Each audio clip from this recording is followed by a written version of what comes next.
Hi hello everyone. எக்கனாமிக்ஸ்ல இன்னைக்கு நம்ம பார்க்க போற டாபிக் இண்டஸ்ட்ரியல் growth. சுதந்திரம் அடைந்தப்போ தொழிற்சாலை அப்படிங்கிறது எப்படி இருந்துச்சு, அதுக்கப்புறம் கொஞ்சம் கொஞ்சமா முன்னேறி இப்போ எந்த நிலைமையில இருந்திருக்கு, அதுக்காக என்னென்ன பாலிசிஸ் எல்லாம் கொண்டு வந்தாங்க அப்படிங்கறத பத்தி எல்லாம் தான் நம்ம டீட்டெயிலா இந்த கிளாஸ்ல பார்க்க போறோம். வாங்க நம்ம டைரக்டா கிளாஸ்க்குள்ள போயிடலாம். இந்த கண்டென்ட் எல்லாம் தான் இன்னைய கிளாஸ்ல நம்ம டிஸ்கஸ் பண்ண போறோம். இந்த வீடியோவை நம்ம பார்ட் ஒன் ரெண்டு பகுதியா பார்ப்போம்.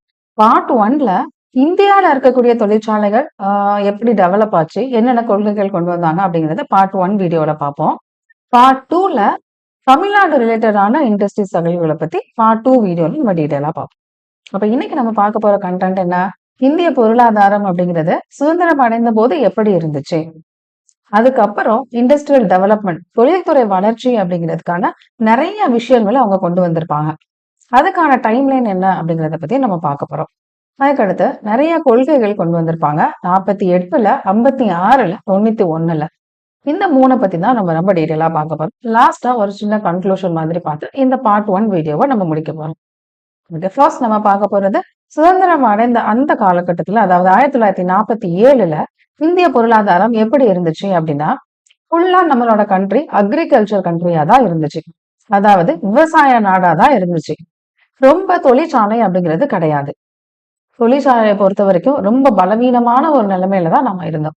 ஆனா அக்ரிகல்ச்சர் ஃபுல்லா இங்க இருக்கக்கூடிய மக்கள் முக்காவாசி பேர் எதை டிபெண்ட் பண்ணி தான் இருந்தாங்க, விவசாயத்தை டிபெண்ட் பண்ணி தான் இருந்தாங்க. அப்ப தொழிற்சாலை அப்படிங்கிறது ரொம்ப அந்த அளவுக்கு நம்ம கிட்ட கிடையாது. சுதந்திரம் அடைந்த அந்த காலகட்டத்துல நம்ம கிட்ட இருந்த இண்டஸ்ட்ரீஸ் அப்படின்னு பாத்தீங்கன்னா, ஃபேக்டரிஸ் அப்படின்னு பாத்தீங்கன்னா, ஒரு 18 இந்தியன் ஆர்டினன்ஸ் ஃபேக்டரிஸ், அதாவது இந்திய ஆயுத தொழிற்சாலைகள். பிரிட்டிஷ் வந்து நம்மளோட கண்ட்ரில ஒரு 18 ஆயுத தொழிற்சாலைகள் மட்டும் வச்சிருந்தாங்க. எதுக்காக? அவங்களோட சொந்த பொருளாதார நலனுக்காகவும் மற்ற எல்லாத்தையும் அடக்குமுறை பண்றதுக்காகவும் இந்த ஆயுத தொழிற்சாலை மட்டும் அவங்க வச்சிருந்தாங்க. எத்தனை வச்சிருந்தாங்க? 18 வச்சிருந்திருக்காங்க. இதை தவிர பெருசா இண்டஸ்ட்ரி அப்படின்னு சொல்லிட்டு நம்ம கண்ட்ரில எதுவுமே கிடையாது. இப்படிப்பட்ட நிலைமையில இருந்த நம்ம கண்ட்ரிய இப்போ இவ்வளவு தூரம் அவங்க இண்டஸ்ட்ரியல் செக்டாரை வளர்த்து கொண்டு வந்திருக்காங்க அப்படின்னா, அதுக்கு இடையில நிறைய விஷயங்களை அவங்க பண்ணியிருக்காங்க. அது என்னென்ன அப்படிங்கறத பத்தி தான் நம்ம அடுத்தடுத்து பார்க்க போறோம். ஓகே, அப்ப எல்லாரும் என்ன நினைக்கிறாங்க, தொழில்துறையில நம்ம நல்லா வந்துட்டோம் அப்படின்னா கண்டிப்பா நம்மளோட கண்ட்ரிய வேற லெவல்ல டெவலப் பண்ணி கொண்டு போயிடலாம் அப்படிங்கிறது எல்லாரோட ஒட்டுமொத்த கருத்தா இருந்துச்சு. அதனால எல்லாரும் எதை போக்கஸ் பண்ணாங்க அப்படின்னா, தொழில்துறையில நம்ம சீக்கிரமா முன்னேறணும் அப்படின்னு எல்லாருமே நினைச்சாங்க. அதுக்காக நிறைய விஷயங்களை ஒவ்வொருத்தரும் ஒவ்வொரு காலகட்டத்திலும் சொல்லியிருப்பாங்க. 1940ல பாம்பே பிளான், பாம்பே திட்டம் அப்படிங்கிற ஒண்ண 1940ல கொண்டு வந்திருப்பாங்க. அதுல என்ன சொல்லியிருப்பாங்க, ஒரு 8 இண்டஸ்ட்ரியலிஸ்ட், அதாவது தொழில்துறையில ரொம்ப சிறந்து விளங்க ஒரு 8 பேரு இந்த மாதிரி என்னென்ன ஸ்டெப்ஸை ஃபாலோ பண்ணோம் அப்படின்னா நம்ம தொழில்துறையில வளர்ச்சி அடையலாம் அப்படிங்கிற மாதிரி விஷயங்களை எல்லாத்தையும் அவங்க லிஸ்ட் அவுட் பண்ணி சொல்லியிருப்பாங்க. அதுக்கப்புறம் ஃபர்ஸ்ட் இண்டஸ்ட்ரியல் பாலிசி 1948, அதாவது முதலா ஒரு தொழிற்சாலையில ஒரு கொள்கை தீர்மானம் அப்படிங்கிறது 1948ல கொண்டு வந்திருப்பாங்க. அதாவது ஒரு தொழில்துறையில வளர்ச்சி அடையணும் அப்படின்னா அதுக்கான அடிப்படை கோட்பாடு என்னென்ன அப்படிங்கறது எல்லாத்தையும் இந்த கொள்கையில அவங்க வகுத்து சொல்லியிருப்பாங்க. அடுத்து திட்டக்குழு அமைப்பு 1950. நம்ம எல்லாருமே 5 இயர் பிளான் அப்படிங்கறத படிச்சிருப்போம். அதுல 2வது 5 இயர் பிளான்ல ஒரு முக்கியமான நோக்கம் என்ன, இண்டஸ்ட்ரியல் செக்டாரை டெவலப் பண்ணி கொண்டு போகணும் அப்படிங்கிறது தான். இப்போ அவங்களோட ஆரம்ப காலகட்டத்தில இருந்தே இந்த இண்டஸ்ட்ரீஸ் தொழிற்சாலை வந்து இம்ப்ரூவ் பண்ணி கொண்டு போனோம் அப்படிங்கிறது அவங்க மைண்ட்ல இருந்துகிட்டே இருந்தது. ஏன்னா அதை இம்ப்ரூவ் பண்ணி கொண்டு வந்தாதான் நம்மளோட கண்ட்ரி அப்படிங்கிறத இன்னும் அடுத்த லெவலுக்கு டெவலப் ஆகி போக முடியும் அப்படிங்கிற காரணத்துக்காக அவங்க இண்டஸ்ட்ரிக்கு ஒரு வகையான இம்பார்ட்டன்ஸ் கொடுத்துக்கிட்டே இருந்திருக்காங்க. அடுத்த ஒரு சட்டம் அப்படிங்கிறத கொண்டு வருவாங்க, டெவலப்மெண்ட் அண்ட் ரெகுலேஷன் ஆக்ட் அப்படிங்கிறத. இந்த சட்டம் மூலமா ஒவ்வொரு தொழிற்சாலையிலையும் எந்த மாதிரி வழிமுறை அவங்க பின்பற்றணும் அப்படிங்கிற மாதிரி ஒரு கைடன்ஸோ ஒரு டைரக்ஷன் மாதிரி எல்லாமே இந்த ஆக்டுக்கு கீழே அவங்க சொல்லியிருப்பாங்க. ஓகே, நெக்ஸ்ட் நேரு என்ன சொல்றாரு அப்படின்னா, இம்போர்ட் சப்ஸ்டியூஷன் இண்டஸ்ட்ரியலைசேஷன் அப்படின்னா என்னன்னா, நம்ம இறக்குமதி மாற்றி தொழில்மயமாக்குதல். மத்த கண்ட்ரில இருந்து ஏதாவது ஒரு விஷயத்த நம்ம இம்போர்ட் பண்றோம். எப்படி நம்ம இம்போர்ட் பண்ணுவோம், நம்ம கண்ட்ரில அது இல்லாத பட்சத்துலதான் மத்த கண்ட்ரில இருந்து அதை வந்து நம்ம இம்போர்ட் பண்ணுவோம். அப்படி எந்தெந்த பொருட்கள் எல்லாம் நம்ம வெளியில இருந்து இம்போர்ட் பண்றோமோ, இறக்குமதி பண்றோமோ, அதை எல்லாத்தையும் நம்ம கண்ட்ரியிலேயே தயாரிக்கிற மாதிரி ஒரு தொழிற்சாலையை நம்ம உருவாக்கணும் அப்படிங்கிறது தான் நேருவோட முக்கியமான நோக்கமா இருந்துச்சு. அதே மாதிரி அவர் மிக்சட் எக்கானமி, அதாவது கலப்பு பொருளாதாரம் அப்படிங்கிறதையும் நம்ம கொண்டு வரணும் அப்படின்னு நேரு சொல்லிட்டே இருந்தாரு. ஸோ இது நம்ம எல்லாத்துக்குமே தெரியும். 5 இயர் பிளான் 1956 டு 60ல அவங்க முக்கியமான நோக்கம் எதுதான் இருந்துச்சு? இண்டஸ்ட்ரியல் செக்டாரை growth பண்ணணும் அப்படிங்கிறதா இருந்துச்சு. இப்ப நேருவோட ஐடியாவை அப்படியே வந்து தொடர்ந்து அவரோட விஷயத்த அப்படியே வந்து இம்ப்ளிமெண்ட் பண்ணது யாரு அப்படின்னா இவர்தான், V Krishnamurthy. Doctor V Krishnamurthy அவங்க தான் father of public sector undertakings. ஏன்னா இவர் தான் இண்டஸ்ட்ரியல் செக்டாருக்கு எந்த மாதிரி கொண்டு போனோம் அப்படின்னு நேரு நினைச்சாரோ அதே வழியில அவரை பின்பற்றி அவரோட விஷயங்களை எல்லாத்தையும் இவர் இம்ப்ளிமெண்ட் பண்ணாரு. அதனாலதான் இவரை நம்ம என்ன சொல்றோம், father of public sector undertakings. So இதுக்காக ஒரு பிளானை வந்து டிசைன் பண்ணி கொடுத்தது யாரு அப்படின்னா மெகலனோபிஸ், இந்தியன் ஸ்டாட்டிஸ்டியன். நம்ம கூட பார்த்திருப்போம் 5 இயர் பிளான் படிக்கும் போது 2வது 5 இயர் பிளான் அப்படிங்கிறது யாரோட மாடல்ல பேஸ் பண்ணி இருக்கோம்? இவரோட மாடல் மெகலனோபிஸ் மாடல்ல பேஸ் பண்ணி தானே இருக்கும். அதுலயுமே நம்மளோட நோக்கம் என்ன? இண்டஸ்ட்ரியல் செக்டாரை க்ரோ பண்ணணும். அப்ப அதே தான் இங்கேயும் சொல்லியிருக்காங்க. இவர் இதுக்கான பிளான் அப்படிங்கறத வகுத்து கொடுக்குறாரு. அந்த மாடல் தான் நம்ம என்னன்னு சொல்றோம், ஃப்ரைட்மேன் மெகலனோபிஸ் மாடல் அப்படின்னு சொல்றோம். ஓகே, இப்போ ஒவ்வொரு கொள்கைகளா நம்ம பார்க்கலாம். ஃபர்ஸ்ட் கொள்கை என்ன அப்படின்னா 1948ல கொண்டு வந்திருப்பாங்க.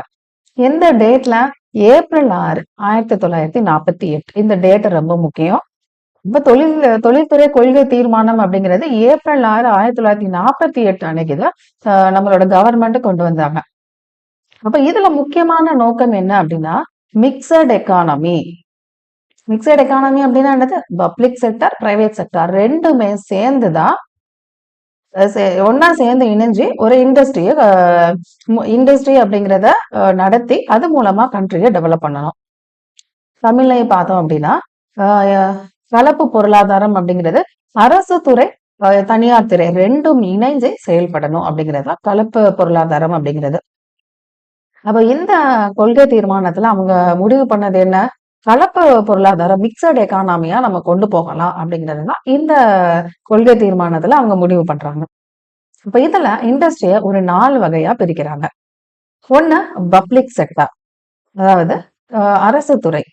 2வது பப்ளிக் பிரைவேட் செக்டார், அரசு தனியார் துறை.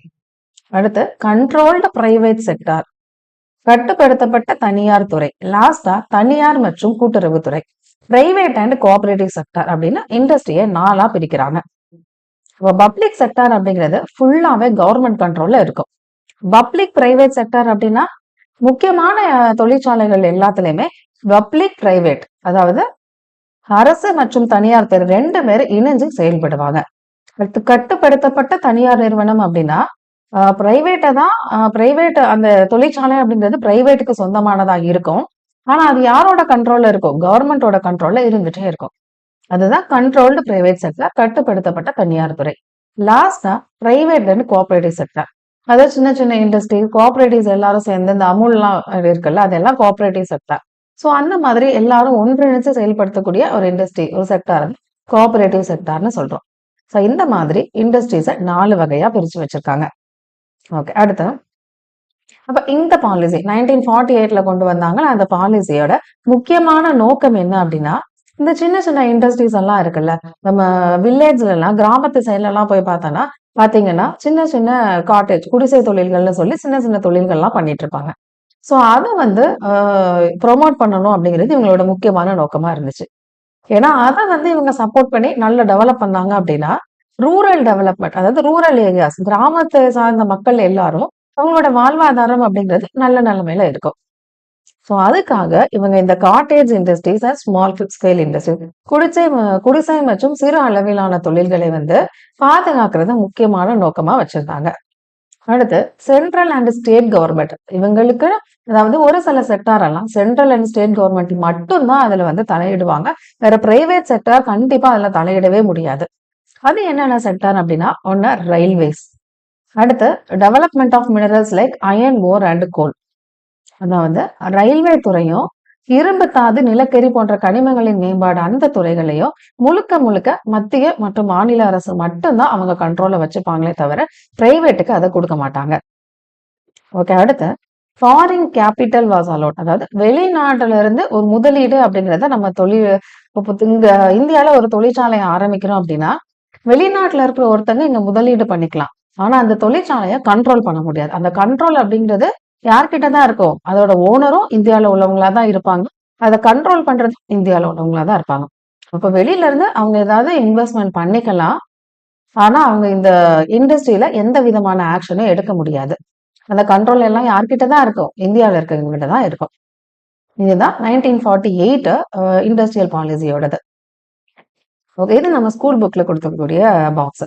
இப்போ 1948ல தொழிற்கொள்கைகள்ல சென்ட்ரல் மோனோபோலி, மைய அரசின் முற்றுரிமை, முழுக்க முழுக்க சென்ட்ரல் கவர்மெண்ட்டுக்கே சொந்தமான ஒரு சில துறைகள்லாம் இருக்கு. அது என்னென்ன அப்படின்னா ரயில்வேஸ், அதாவது ரயில்வே துறை, ஆர்ம்ஸ் அண்ட் அம்யூனியேஷன், ராணுவ தளவாடங்கள், அட்டாமிக் எனர்ஜி, அணு ஆற்றல், போஸ்டல் டிபார்ட்மெண்ட், தபால் துறை. இது எல்லாமே முழுக்க முழுக்க யாருக்கு மட்டும்தான் சொந்தமானது? சென்டர், அதாவது மைய அரசுக்கு மட்டும்தான் சொந்தமானது.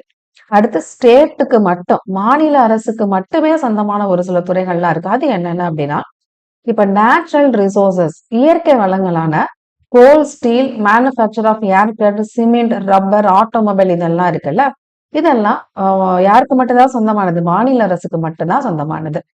தமிழ்ல பார்த்தோம் அப்படின்னா நிலக்கரி, எஃகு, விமான உதிரி பாகங்கள் தயாரிப்பு, வாகன உற்பத்தி, கம்பியில்லா தொடர்பு சாதனங்கள், எண்ணெய் வளங்கள், இது எல்லாமே முழுக்க முழுக்க மாநில அரசுக்கு சொந்தமானது. இதுல ஒரு சில unregulated private enterprises. Unregulated private enterprises அப்படின்னா என்னன்னா, இப்போ ஒரு தொழிற்சாலையை ரன் பண்ணணும் அப்படின்னா அதுக்குன்னு ஒரு சில ரூல்ஸ் அண்ட் ரெகுலேஷன்லாம் இருக்கும். அப்போ அன்ரெகுலேட்டட் அப்படின்னா ஒழுங்குபடுத்தப்படாத அப்படின்னா அவங்க கவர்மெண்ட் சொல்லக்கூடிய எந்த ரூல்ஸ் அண்ட் ரெகுலேஷனை இவங்க ஃபாலோ பண்ண மாட்டாங்க. அப்படிப்பட்ட ஒரு சில பிரைவேட் செக்டார்ஸ் எல்லாம் இருக்கு. ஸோ அதையும் அதையும் வந்து இவங்க இதுக்கு கீழே தனிப்பிரிவா கொடுத்துருக்காங்க. அதாவது இந்த மேல இந்த 2 வகையிலையும் அடங்காதது எல்லாமே இதுக்கு கீழே தான் வரும். ஓகே, நெக்ஸ்ட் என்ன பாலிசி அப்படின்னா 1956. ஸோ உங்களுக்கு இந்த 48 தெளிவா புரிஞ்சிருக்கும். முக்கியமா நம்ம தெரிஞ்சுக்க வேண்டிய 3 பாயிண்ட் என்ன அப்படின்னா, ஒண்ணு அவங்க வந்து மிக்சட் எக்கானமி, கலப்பு பொருளாதாரத்தை கொண்டு வராங்க. 2வது இண்டஸ்ட்ரீஸை 4ஆ பிரிக்கிறாங்க. முக்கியமா இவங்களோட நோக்கம் என்னவா இருக்கு? Cottage and small scale industries, அதாவது குடிசை மற்றும் சிறு அளவிலான தொழில்களை வந்து பாதுகாக்கிறது இவங்களோட முக்கியமான நோக்கமா இருந்துச்சு. இந்த 3ஐயும் தெரிஞ்சுக்கணும். அதுக்கப்புறம் சென்டருக்கு எந்தெந்த துறையெல்லாம் சார்ந்த சொந்தமானது, ஸ்டேட்டுக்கு எந்தெந்த துறையெல்லாம் சொந்தமானது அப்படிங்கிறத தெரிஞ்சுக்கிட்டு இது நமக்கு முடிஞ்சுது. அடுத்து என்ன பாலிசி? Industrial policy resolution 1956. அப்ப அதை 48ல கொண்டு வந்திருக்காங்க. இது 1956ல கொண்டு வந்திருக்காங்க. இந்த கொள்கையில அவங்க எதுக்கு முக்கியத்துவம் கொடுக்குறாங்க அப்படின்னா பப்ளிக் செக்டாருக்கு முக்கியத்துவம் கொடுக்குறாங்க. பப்ளிக் செக்டாருக்கு முக்கியத்துவம் கொடுக்குறாங்க அப்படின்னா பிரைவேட் செக்டார் அப்படியே டீல்ல விட்டுற மாட்டாங்க. அவங்களுக்கு தேவையானதை அவங்களுக்கு வழங்குவாங்க. ஆனா முக்கியமா எதை வந்து அவங்க முக்கியமான இம்பார்ட்டன்ஸ் எதுக்கு ப்ரியாரிட்டி கொடுப்பாங்க அப்படின்னு பாத்தீங்கன்னா பப்ளிக் செக்டாருக்கு தான் ப்ரியாரிட்டி அப்படிங்கிறத கொடுப்பாங்க. ஓகே, இதுலயும் அவங்க என்ன சொல்றாங்க? இந்த ஸ்மால் அண்ட் காட்டேஜ் இண்டஸ்ட்ரிய எப்பவுமே அவங்க வந்து என்ன பண்ணல? டீல்ல விட்டுறது இல்ல. அவங்களுக்கு முதன்மையான நோக்கம் இங்கேயுமே காட்டேஜ் அண்ட் ஸ்மால் ஸ்கேல் இண்டஸ்ட்ரியை வந்து இம்ப்ரூவ் பண்ணணும். ஆனா பெரிய பெரிய இண்டஸ்ட்ரி வந்து பிரைவேட் செக்டார், பிரைவேட் கண்ட்ரோல்ல இருக்கக்கூடாது, கவர்மெண்ட் கண்ட்ரோல்ல இருக்கணும் அப்படிங்கிறது அவங்களோட முக்கியமான நோக்கமா இருந்துச்சு. ஏன்னா இந்த கொள்கையோட முக்கியமான நோக்கமே என்ன? பப்ளிக் செக்டாருக்கு முக்கியத்துவம் கொடுக்கணும் அப்படிங்கிறது. அப்போ பெரிய பெரிய இண்டஸ்ட்ரீஸ் பிரைவேட்ல வந்துட்டு அப்படின்னா பெரிய பெரிய மக்கள் எல்லாருமே ஒரு சைடு வளர்ந்துட்டே இருப்பாங்க. இன்னொரு சைடு மக்கள் வந்து என்ன நிலைமையில இருக்காங்களோ அதே நிலைமையில இருப்பாங்க. பெருசா இந்த அளவுக்கு இம்ப்ரூவ் ஆக மாட்டாங்க அப்படிங்கிறதுக்காக பப்ளிக் செக்டாரா இருந்துச்சுன்னா எல்லாரும் சமநிலையில இருக்கலாம் அப்படிங்கிறதுக்காக தான் இப்படி ஒரு கொள்கையை அவங்க கொண்டு வந்திருப்பாங்க. அதுக்காக அவங்க என்ன முயற்சிகள் மேற்கொள்றாங்க அப்படின்னா இந்த cottage and small scale industry, அதாவது சின்ன சின்ன தொழில்கள்லாம் கிராமத்துல வச்சிருப்பாங்களா, அதை என்கரேஜ் பண்றதுக்கு அவங்களுக்கு சப்சிடி எல்லாமே கொடுக்குறாங்க, அதாவது மானியம் கொடுக்குறாங்க. பெரிய பெரிய இண்டஸ்ட்ரீஸ்க்கு எல்லாமே டாக்ஸ அதிகமா விதிக்கிறாங்க. அப்படி பண்ணாங்க அப்படின்னா பெரிய பெரிய இண்டஸ்ட்ரீஸ் அப்படிங்கிறது கம்மி ஆயிரும். மானியம் கொடுக்கறது மூலமா சின்ன சின்ன இண்டஸ்ட்ரீஸ் எல்லாமே டெவலப் ஆகும் அப்படிங்கிறதுக்காக இப்படி ஒரு முயற்சி அவங்க மேற்கொள்றாங்க. அடுத்து ரீஜியனல் இன்இக்வாலிட்டி, இதுதான் முக்கியமான பாயிண்ட். எதுக்காக அவங்க வந்து பெரிய பெரிய இண்டஸ்ட்ரீஸ் எல்லாமே பிரைவேட் கையில இருக்கக்கூடாதுன்னு நினைக்கிறாங்க அப்படின்னா இந்த ரீஜனல் இன்இக்வாலிட்டிஸ் அப்படிங்கிற ஒரு சிச்சுவேஷனை நம்ம அடைஞ்சிடக்கூடாது அப்படிங்கிறதுக்காக தான். ஏன்னா அவங்க ஒரு சைடு வளர்ந்துட்டே போகும்போது ஏழைகளா இருக்கிறவங்க இன்னொரு சைடு ஏழைகளாவே இருந்துகிட்டு இருப்பாங்க. சோ அப்ப இந்த பாலிசி அவங்களோட முக்கியமான நோக்கமா பேக்வேர்ட் ரீஜியனை டெவலப் பண்ணணும். அப்படி டெவலப் பண்றது மூலமா எல்லா ஏரியாவையும் ஒரே சமநிலையில கொண்டு வந்து வைக்கணும் அப்படிங்கிறது இந்த கொள்கையோட முக்கியமான ஒரு நோக்கமா இருக்கு. அடுத்து foreign capital with Indian control. Same நம்ம முன்னாடி பார்த்த அதே கொள்கை தான். இப்பயும் ஃபாரின் இன்வெஸ்ட்மெண்ட் அப்படிங்கிறது அலோடு. ஆனா கண்ட்ரோல் அப்படிங்கிறது யார் கையில தான் இருக்கும்? இந்தியாவோட கண்ட்ரோல்ல தான் இருக்கும். வெளிநாட்டுல இருக்கவங்க இன்வெஸ்ட் பண்ணிக்கலாம். Next industrial policy 1991. இந்த தொழிற்கொள்கை தான் இருக்கிறதுலே ரொம்ப ரொம்ப ரொம்ப இம்பார்ட்டன்ட். ஏன்னா இந்த கொள்கை வந்ததுக்கு அப்புறம் தான் வெளிநாட்டுல இருக்கிற இண்டஸ்ட்ரீஸ் எல்லாமே வெளிநாட்டுல இருக்கிற எல்லாரும் இங்க முதலீடு பண்ண ஆரம்பிச்சாங்க. மல்டிநேஷனல் கம்பெனிஸ் அப்படிங்கிறது எல்லாமே இந்த தொழிற்கொள்கைக்கு அப்புறம் தான் இங்க வர ஆரம்பிச்சிருக்கும். இது எந்த டேட்ல கொண்டு வந்திருப்பாங்க அப்படிங்கிற டேட் ரொம்ப முக்கியம். ஜூலை 24, 1991. அப்ப இந்த பாலிசிக்கு கீழே என்னென்னலாம் கொண்டு வந்திருக்காங்க அப்படிங்கறத டீட்டெயிலா பார்க்கலாம். இதை யாரு கொண்டு வந்திருப்பாங்க அப்படின்னா நரசிம்ம ராவ் கவர்மெண்ட், அவர் பிரைம் மினிஸ்டரா இருக்கும் போதுதான் இந்த பாலிசியை கொண்டு வந்திருப்பாங்க. இந்த பாலிசிய கட்டமைச்சதுக்கான ஒரு முழு அங்கீகாரம் யாருக்கு கிடைக்கணும் அப்படின்னா மன்மோகன் சிங். அவர் தான் அப்போ பினான்ஸ் மினிஸ்டரா இருந்திருப்பாரு. சோ அவர் தான் இந்த மாதிரி ஒரு பாலிசியை கொண்டு வரணும் அப்படிங்கிறத சொல்லியிருப்பாரு. அதை யார் இம்ப்ளிமெண்ட் பண்ணிருப்பா? நரசிம்ம ராவ் அப்படிங்கிற பிரைம் மினிஸ்டர் இம்ப்ளிமெண்ட் பண்ணியிருப்பாங்க. எந்த காலகட்டத்துல? 1991. இந்த தொழிற்கொள்கையோட முக்கியமான அப்ஜெக்டிவ்ஸ், நோக்கங்கள் என்னென்ன அப்படிங்கிறத பார்க்கலாம். ஃபர்ஸ்ட், இண்டஸ்ட்ரிய எந்த விதமான கண்ட்ரோலும் பண்ணக்கூடாது. ஃபர்ஸ்ட் இது 3க்கான மீனிங் என்னன்னு தெரிஞ்சுட்டா அப்படின்னால அதோட கொள்கைகள் என்னென்ன அப்படிங்கிறது நமக்கு தெரிஞ்சிடும். சரி, அதோட நோக்கங்கள் என்னென்ன அப்படின்னு நமக்கு தெரிஞ்சிடும். ஃபர்ஸ்ட் லிபரலைசேஷன், அதாவது கண்ட்ரோல் கம்மியா இருக்கணும். இது நீங்க இப்படி ஈஸியா ஞாபகம் வச்சுக்கலாம். எல்பிஜி. எல்பிஜினா எல்னா லிபரலைசேஷன். அப்ப லிபரலைசேஷன் அப்படின்னா என்ன? எந்த விதமான கண்ட்ரோலும் அந்த இண்டஸ்ட்ரீஸ் மேல இருக்கக்கூடாது. ரொம்ப கம்மியான கண்ட்ரோல் தான் இருக்கணுமே தவிர முழுக்க முழுக்க கவர்மெண்ட் அதுல இன்வால்வ் ஆகி அவங்கள கண்ட்ரோல் பண்ணக்கூடாது அப்படிங்கிறது ஒண்ணு. அடுத்து பிரைவேடைசேஷன். நம்ம 2வது தொழிற்கொள்கையில என்ன பார்த்தோம்? பப்ளிக் செக்டாருக்கு தானே முக்கியத்துவம் கொடுக்கணும்னு பார்த்தோம். இந்த தொழிற்கொள்கையில அவங்க அப்படியே மாற்றிடுவாங்க. என்ன சொல்லுவாங்க? பிரைவேட் செக்டாருக்கு தான் முக்கியத்துவம் கொடுக்கணும் அப்படிங்கிறத சொல்லுவாங்க. அடுத்து குளோபலைசேஷன். இப்ப இது வரைக்கும் முன்னாடி பார்த்த 2 கொள்கையிலையும் வெளியில இருக்கவங்க ஃபாரின் கண்ட்ரீஸ்ல இருக்கவங்க இன்வெஸ்ட் பண்ணுவாங்களே தவிர கண்ட்ரோல் எல்லாருமே யார் கண்ட்ரோல்ல தான் இருக்கும்? இந்தியாவோட கண்ட்ரோல்ல தான் இண்டஸ்ட்ரி எல்லாமே இருக்கும். ஆனா இந்த குளோபலைசேஷன் அப்படின்னு ஒண்ணு வந்ததுக்கு அப்புறம் வெளிநாட்டுல இருக்கிறவங்களும் இங்க இன்வெஸ்ட் பண்ணி அந்த கம்பெனியை நடத்திக்கலாம், கண்ட்ரோலும் அவங்க கையில வச்சுக்கலாம் அப்படிங்கிற மாதிரி தான் இந்த பாலிசியில கொண்டு வந்திருப்பாங்க. அதுதான் இவங்களோட முக்கியமான அப்ஜெக்டிவாவும் இங்க கொடுத்திருக்காங்க. அப்ப ஃபர்ஸ்ட் என்ன சொல்றாங்க? To reduce government and bureaucratic control. அப்ப கவர்மெண்ட் ஒரு இண்டஸ்ட்ரியை என்ன பண்ணக்கூடாது? கண்ட்ரோல் பண்ணக்கூடாது. தொழில்துறைகள் மீது அரசு மற்றும் நிர்வாக அதிகாரிகள் கட்டுப்பாட்டை குறைப்பது. 2வது, to remove many licensing and regulation on industry.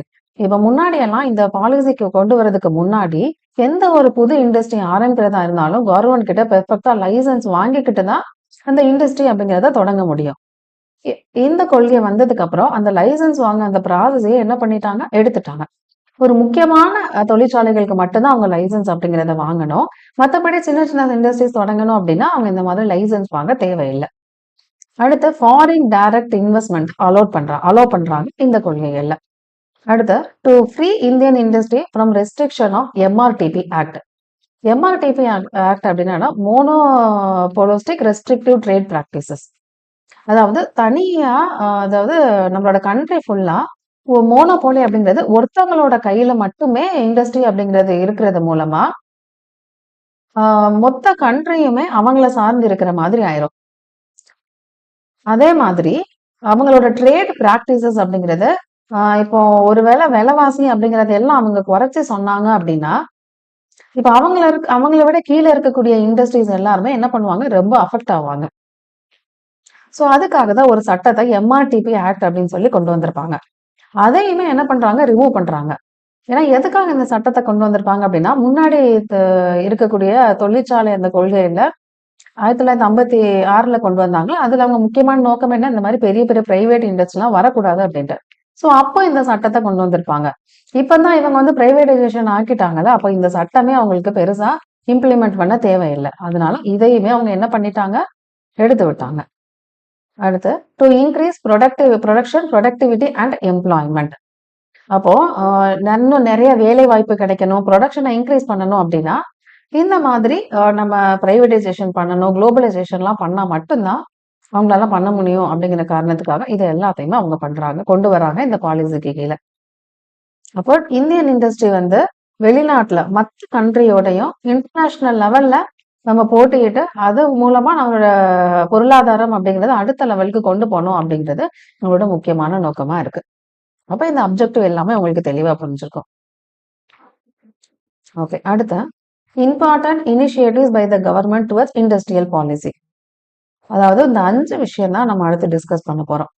இந்த இண்டஸ்ட்ரியல் பாலிசி 1991 இம்ப்ளிமெண்ட் பண்றதுக்கு என்னென்ன இனிஷியேட்டிவ்லாம் அவங்க எடுத்திருக்காங்க அப்படிங்கறத பத்தி தான் நம்ம அடுத்து பார்க்க போறோம். ஃபர்ஸ்ட் வந்து இண்டஸ்ட்ரியல் டீலைசென்சிங், அதாவது தொழில் உரிமங்கள் விலக்கம் செய்யப்பட்டன. இரண்டாவது dereservation of industrial sector, தொழில்துறையில் உள்ள ஒதுக்கீட்டை நீக்குதல். மூணாவது பொதுத்துறை கொள்கை கொண்டு வரப்பட்டது, அது கட்டுப்பாடுகள் நீக்கம் மற்றும் சீர்திருத்தங்கள் கொண்டு வரப்பட்டது. Dereservation and reform of public sector enterprises. அடுத்து அபாலிஷன் ஆஃப் எம்ஆர்டிபி ஆக்ட். லாஸ்டா foreign investment policy and foreign technology policy. வெளிநாட்டு முதலீட்டு கொள்கையும் வெளிநாட்டு தொழில்நுட்ப கொள்கையும் கொண்டு வரப்பட்டன. இப்ப இந்த 5 பத்தி ஒன்னொன்னா டீட்டெயிலா பார்க்கலாம். ஃபர்ஸ்ட் இண்டஸ்ட்ரியல் டீலைசென்சிங், தொழில் உரிமை விலக்களித்தல். இப்ப இந்த கொள்கை 1991 தானே வந்துச்சு. அதுக்கு முன்னாடி எந்த ஒரு தொழிற்சாலை ஆரம்பிக்கிறதா இருந்தாலும் லைசன்ஸ் அப்படிங்கிறது கண்டிப்பா வாங்கணும். அப்படி அந்த லைசன்ஸ் வாங்குறதுல என்ன பிரச்சனை அப்படின்னா, இந்த லைசன்ஸ் வாங்கி அதாவது ஒரு கவர்மெண்ட் செக்டாரை போய் விசிட் பண்ணி அவங்க கிட்ட ப்ராப்பரா அந்த டாக்குமெண்ட் சப்மிட் பண்ணி லைசன்ஸ் எல்லாம் வாங்கி அதுக்கப்புறம் தான் தொழிற்சாலை அப்படிங்கறத தொடக்கணும். ஸோ இந்த ப்ராசஸ்க்கு பயந்தே நிறைய பேர் என்ன பண்ண மாட்டாங்க, தொழிற்சாலை அப்படிங்கறத தொடங்க மாட்டாங்க. அப்ப இதுல முக்கியமா லேட் ஆகுது. இன்னொன்னு ரெட் டேபிசம். ரெட் டேபிசம் அப்படின்னா என்னது, ஆவண சிக்கல்கள். இந்த டாக்குமெண்ட்டை சப்மிட் பண்றதுல நிறைய சிக்கல்கள் அப்படிங்கிறது ஏற்படுது. அப்புறம் ஊழல் மிகப்பெரிய ஒரு பிரச்சனையா இருக்கு. சோ இப்ப இந்த 1991 இந்த கொள்கை வந்ததுக்கு அப்புறம் இப்ப லைசன்ஸ் வாங்கவே தேவையில்லை. இப்ப இந்த லைசன்ஸை எடுத்து விட்டாங்க அப்படின்னா நிறைய பேர் முன் வந்து இந்த மாதிரி தொழிற்சாலைகள் அப்படிங்கிறத ஆரம்பிப்பாங்க. ஒரு சில செக்டார்ஸ்க்கு லைசன்ஸ் அப்படிங்கிறது கட்டாயம் தேவை. அது 1991 அப்புறமுமே ஒரு சில செக்டார்ஸ்க்கு மட்டும் லைசன்ஸ் வாங்கினா போதும் அப்படின்னு சொல்லியிருப்பாங்க. அது என்னென்ன துறைகள் அப்படின்னா alcohol, drugs, defence, atomic energy, mining and railways. அதாவது மது, மருந்துகள், பாதுகாப்பு துறை, அணு ஆற்றல், சுரங்கம் மற்றும் ரயில்வே, இந்த துறைகளுக்கு மட்டும் லைசன்ஸ் அப்படிங்கிறத வாங்கிட்டு தான் அவங்க ஆரம்பிக்கணும். அடுத்து இப்போ அந்த பிரைசஸ் அப்படிங்கறத யாருதான் டிசைட் பண்ணுவாங்க, அங்க அந்த சந்தையில மக்களோட டிமாண்ட் எப்படி இருக்கும் அதை பொறுத்துதான் பிரைஸ் அப்படிங்கிறது இருக்குமே தவிர கவர்மெண்ட் தனிப்பட்ட முறையில பிரைஸை டிசைட் பண்ண மாட்டாங்க. இதுதான் first point, industrial delicensing, தொழில் உரிமை விலக்களித்தல். அடுத்து டி ரிசர்வேஷன் ஆஃப் இண்டஸ்ட்ரீஸ், தொழில்துறையில் உள்ள ஒதுக்கீட்டை நீக்குதல். இதுக்கு முன்னாடி 1991 வரைக்கும் என்னதான் இருந்துச்சு, முழுக்க இண்டஸ்ட்ரியல் செக்டார் அப்படிங்கறத யார் ரிசர்வ் பண்ணி வச்சிருந்தா, பப்ளிக் செக்டார் மட்டும் தான் ரிசர்வ் பண்ணி வச்சிருந்தாங்க. 1991 அப்புறம் அந்த பிரைவேட் செக்டாரும் என்ன பண்ணலாம், இண்டஸ்ட்ரீஸ் அப்படிங்கிறத அவங்க கண்ட்ரோல்ல வச்சுக்கலாம் அப்படிங்கிற மாதிரி கொண்டு வந்திருக்காங்க. ஒரு சில செக்டார் மட்டும் கம்ப்ளீட்டா அது யாரோட கண்ட்ரோல்ல மட்டும்தான் இருக்கும், பப்ளிக் செக்டார், அரசோட கண்ட்ரோல்ல மட்டும்தான் இருக்கும். அப்படிப்பட்ட துறைகள் என்னென்ன அப்படின்னா அட்டாமிக் எனர்ஜி, மைனிங், ரயில்வேஸ். அணு ஆற்றல், சுரங்கம், ரயில்வே, இது மூணும் பொதுத்துறையில ஒப்படைச்சிட்டாங்க. மிச்ச எந்த துறைகள்னாலும் தனியார் துறையும் என்ன பண்ணலாம், வச்சுக்கலாம் அப்படிங்கிறதுதான் இந்த கொள்கைக்கு அப்புறம் கொண்டு வந்த ஒரு முக்கியமான மாற்றம். அடுத்து பப்ளிக் செக்டார் ரிஃபார்ம்ஸ், பொதுத்துறை தொடர்பான சீர்திருத்தங்கள். இப்ப கவர்மெண்ட் வந்து ஒரு இதை ரன் பண்ணுவாங்க. அதுல அவங்களுக்கு ஏதாவது ஒரு நஷ்ட ஈடு ஏற்படுற மாதிரி இருந்துச்சு அப்படின்னா அதை என்ன பண்ணிடுவாங்க, அதுல பாதியோ இல்ல ஃபுல்லாவோ பிரைவேட் செக்டாருக்கு என்ன பண்ணிடுறாங்க, கொடுத்துடுறாங்க. அப்போ பப்ளிக் செக்டரோட முக்கியமான போக்கஸ் எது, ரொம்ப முக்கியமான area strategic and priority areas. அதாவது எந்த ஏரியாலாம் ரொம்ப முக்கியமானது நம்ம நாட்டுக்கு, அது வந்து பிரைவேட் செக்டாருக்கு கொடுத்தா அது மூலமா நம்மளோட கண்ட்ரியோருக்கு பாதுகாப்பு இருக்காது அப்படின்னு அவங்க ஃபீல் பண்றாங்களோ அதை எல்லாமே அவங்க கண்ட்ரோல்ல வச்சுப்பாங்க. மீதி எல்லாத்தையும் பிரைவேட் செக்டார் கிட்ட கொடுத்துட்டாங்க அப்படின்னா இவங்களோட பேர்டன் வந்து கொஞ்சம் குறைஞ்சிரும். முக்கியமான விஷயங்களை மட்டும் இவங்களோட கான்சென்ட்ரேட் பண்ணி அதை மட்டும் கொண்டு போறதுக்கு இவங்களுக்குமே ரொம்ப ஈஸியா இருக்கும். அதனாலதான் நிறைய என்ன பண்றாங்க, இதுல பிரைவேடைசேஷன் அப்படிங்கிற ஒரு கான்செப்ட இம்ப்ளிமெண்ட் பண்றாங்க. Next abolition of MRTP act. அப்ப அந்த லார்ஜ் கம்பெனிஸ், பெரிய பெரிய கம்பெனிக்கு ரெஸ்ட்ரிக்ஷன் கொடுக்கறதுக்காக தான் இந்த எம்ஆர்டிபி ஆக்ட் அப்படிங்கிறதே கொண்டு வந்திருப்பாங்க. ஆனா இப்பதான் லார்ஜ் இண்டஸ்ட்ரீஸ கொண்டு பிரைவேடைசேஷன் ஆக்கிட்டாலே கண்டிப்பா பெரிய பெரிய இண்டஸ்ட்ரீஸ் எல்லாம் வரதான் செய்வாங்க. ஸோ இங்க எம்ஆர்டிபி ஆக்ட் அப்படிங்கிறதுக்கு வேலையே இல்லை. அதுக்கு பதிலா இவங்க என்ன கொண்டு வந்திருப்பாங்க அப்படின்னா, காம்படிஷன் கமிஷன் ஆஃப் இந்தியா அப்படின்னு ஒண்ணு கொண்டு வந்திருப்பாங்க 2010ல. இது எதுக்காக அப்படின்னா, இப்ப பெரிய பெரிய இண்டஸ்ட்ரீஸ் எல்லாம் அவங்களோட லாபத்துக்காக விலைவாசியை ரொம்ப குறைச்சிட்டாங்கன்னு வைங்க. அப்ப அவங்களோட கீழ இருக்கக்கூடிய இண்டஸ்ட்ரீஸால என்ன பண்ண முடியாது, அவங்களோட பொருளை விற்க முடியாது. ஏன்னா ரொம்ப கம்மியா இருக்க பொருளை தான் வாங்குவாங்க. இவங்களும் அதே ரேட்டுக்கு வித்தாங்க அப்படின்னா அவங்களுக்கு லாபமே இருக்காது. சோ அந்த மாதிரி எதுவும் பண்ணக்கூடாது. அதே மாதிரி நிறைய பேர் அட்வர்டைஸ்மெண்ட்லாம் தப்பான அட்வர்டைஸ்மெண்ட் குடுப்பாங்க. அந்த மாரி ஃபால்ஸ் அட்வர்டைஸ்மெண்ட் பண்ணக்கூடாது. இந்த மாரி நெறைய விஷயங்கள் இருக்கு. அந்த வியாபாரம் பண்றதுல. அதுல எந்த விதமான அதாவது அதுல எந்த விதமான குளறுபடியும் ஏற்படாம எல்லா இண்டஸ்ட்ரியும் ஒரு அ எல்லா இண்டஸ்ட்ரியும் ஒரு ஃபேர் காம்படிஷனா ஒரு நியாயமான போட்டியோட ஒவ்வொரு இண்டஸ்ட்ரியும் செயல்பட்டாங்க அப்படின்னா, எந்த விதமான பிரச்சனையும் இருக்காது அப்படிங்கிற காரணத்துக்காக தான் இந்த கமிஷன கொண்டு வந்திருப்பாங்க. ஸோ இவங்க தான் என்ன பண்ணுவாங்க, ஒவ்வொரு இண்டஸ்ட்ரியும் கரெக்ட்டான வகையில கொண்டு போறாங்களா? இல்லைன்னா லாப நோக்குல தேவையில்லாம அட்வர்டைஸ்மென்ட் பண்ணி அவங்களோட இண்டஸ்ட்ரிய மட்டும் முன்னேற்றி கொண்டு போகணும் அப்படின்னு நினைக்கிறாங்களா? அப்படிங்கிறத எல்லாத்தையும் பார்த்துக்க வேண்டியது இந்த கமிஷனோட பொறுப்பு. ஓகே. அடுத்து லாஸ்ட்டா ஃபாரின் இன்வெஸ்ட்மென்ட் பாலிசி. இதுதான் ரொம்ப முக்கியமா இந்த கொள்கையில நம்ம பார்க்க வேண்டியது. அப்ப வெளிநாட்டவங்க என்ன பண்ணுவாங்க, இங்க வந்து இன்வெஸ்ட் பண்ணிக்கலாம். இப்ப இன்வெஸ்ட் பண்றது மூலமா கண்ட்ரோலும் அவங்க கைக்கு போயிருக்கலாம் அப்படிங்கிறது தான் இந்த ஃபாரின் இன்வெஸ்ட்மென்ட் பாலிசி அப்படிங்கிறது. ஃபர்ஸ்ட் வந்து எவ்வளோ பெர்சன்டேஜ் தான் அலோடு? 51% தான் அலோடு. அதுக்கப்புறம் 74%, 100% அப்படின்னு கொஞ்சம் கொஞ்சமா இன்க்ரீஸ் பண்ணிட்டாங்க. ஓகே. இவ்வளவுதான் இது. ஓகே. இப்ப நம்ம தெரிஞ்சுக்க வேண்டியது என்ன? இந்த 3 பாலிசிலயும் ஃபர்ஸ்ட் பாலிசில மிக்ஸட் எக்கானமி, அதாவது பப்ளிக் செக்டாரும், பிரைவேட் செக்டாரும் இணைஞ்சு செயல்படலாம் அப்படிங்கிறது தான் 1948ல கொண்டு வந்தது. 1956ல என்ன சொன்னாங்க? ஃபுல்லாவே பப்ளிக் செக்டாரோட கை தான் ஓங்கி இருந்துச்சு. 1991ல ஒரு பெரிய ரிஃபார்ம் கொண்டு வந்தாங்க. இந்த மாதிரி யாருனாலும் இண்டஸ்ட்ரீஸ் வச்சுக்கலாம். அது பப்ளிக் செக்டார் வச்சுக்கலாம், பிரைவேட் செக்டார் வச்சுக்கலாம், வெளிநாட்டுல இருந்து யாருனாலும் வந்து வச்சுக்கலாம். அப்படிங்கிற மாதிரி நிறைய இத வந்து அவங்க ஃப்ரீ பண்ணிட்டாங்க. அப்ப இந்த 3 கொள்கைகளும் இந்த மாதிரி நீங்க டிஃபரன்ஷியேட் பண்ணி படிச்சு வச்சுக்கிட்டீங்க அப்படின்னா ரொம்ப ஈஸி. அதாவது கான்செப்ட்ட புரிஞ்சுக்கிட்டீங்க அப்படின்னா, இந்த டாபிக் வந்து ரொம்ப ரொம்ப ரொம்ப ஈஸி. ஓகே. இதுவரைக்கும் நம்ம பார்த்த பாலிசி மூலமா நம்ம என்ன தெரிஞ்சுக்கிறோம்? சுதந்திர மன்னர் காலத்துல ரொம்பவே வீக்கான ஒரு ஸ்டேஜ்ல தான் நான் இருந்துச்சு தொழிற்சாலை அப்படிங்கிறது. அப்ப அதுக்கப்புறம் ஒவ்வொரு விஷயமா அவங்க இம்ப்ளிமெண்ட் பண்ணி தான் தொழிற்சாலை அப்படிங்கிறது இந்த அளவுக்கு நம்மளோட கண்ட்ரில வளர்ந்திருக்கு. ஃபர்ஸ்ட் ஃபுல்லா யார் கண்ட்ரோல்ல தான் இருந்துச்சு தொழிற்சாலை அப்படிங்கிறது? கவர்மெண்ட் கண்ட்ரோல்ல தான் இருந்துச்சு. அத கொஞ்சம் கொஞ்சமா மாற்றம் பெற்று, அதுல நிறைய லிபரலான விஷயங்கள் அவங்க பண்ணதுனால தான், இப்படி வீக் பேஸ்ல இருந்த இந்த அளவுக்கு குரோத் அப்படிங்கிறது நமக்கு வந்திருக்கு.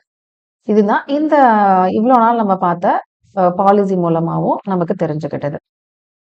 ஓகே. இந்த கிளாஸ் இதோட முடிஞ்சிருச்சு. அடுத்த கிளாஸ்ல தமிழ்நாட்டுல இண்டஸ்ட்ரி அப்படிங்கிறது எப்படி ஆரம்ப காலகட்டத்துல இருந்துச்சு, அதுக்கப்புறம் என்னென்னலாம் வளர்ச்சி பெற்று வந்துச்சு அப்படிங்கிறத நம்ம பார்ட் 2 வீடியோல டீட்டெயிலா பார்க்கலாம். இந்த வீடியோ எப்படி இருந்துச்சு அப்படிங்கிறத மறக்காம கமெண்ட் பண்ணுங்க. பிடிச்சிருந்ததுன்னா லைக் பண்ணுங்க, உங்களோட ஃப்ரெண்ட்ஸுக்கு ஷேர் பண்ணுங்க, சப்ஸ்கிரைப் பண்ணிக்கோங்க. Thank you.